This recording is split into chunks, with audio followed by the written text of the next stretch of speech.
Good day, Traders Eye community. Our topic for today is about fair value gap.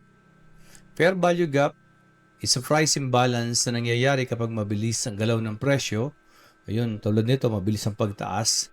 At may bahagi ng chart na hindi nabalikan o hindi na trade ng maayos.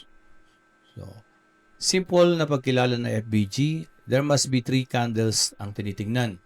Bullish FBG, candle 1 for example. Titingnan mo yung high. For example, ito yung candle 1. Tingnan mo yung high niyan.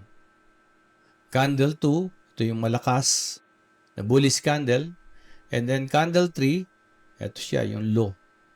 Between the 1 high and the 3 low, may pagitan. Yun ang bullish fair value gap.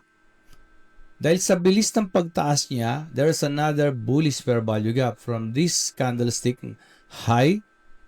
And then ayun na naman yung 3 low.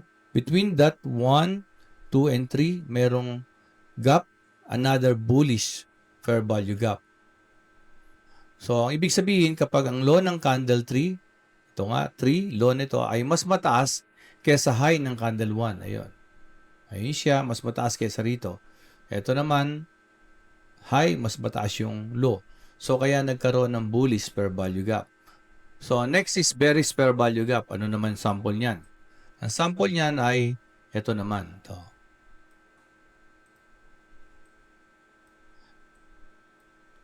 The bearish fair value gap, kapag ang high ng candle number 3, dito ang lalabas na 1, 2, ay 3. Ito yung 1, ito yung low niya. And then, 2, 3, kapag ang high, yan sabi niya, kapag ang high ng candle 3, yon, ay mas mababa kaysa low ng candle 1. Ayun na may low ng 1. 1, 2, 3, high ng 3, low ng 1. So sa pagitan nila, merong gap. Ang tawag diyan ay bearish fair value gap dahil pababa yung mabilis na paggalaw ng market. There's another bearish fair value gap between this candle 1, 2, 3, 1 low, 3 high. Between the low and high nitong 3, may gap, another bearish fair value gap. Our topic for today is just to identify what is the bullish and bearish fair value gap.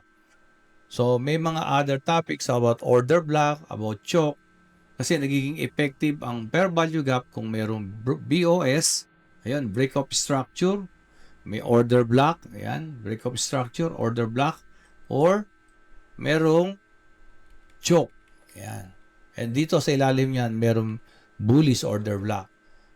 So sa mga term na hindi nyo maintindihan, please comment below para magkaroon tayo ng idea ano yung mga susunod nating video, and please like and share yung ating video. And good day, Traders Eye community, and thank you.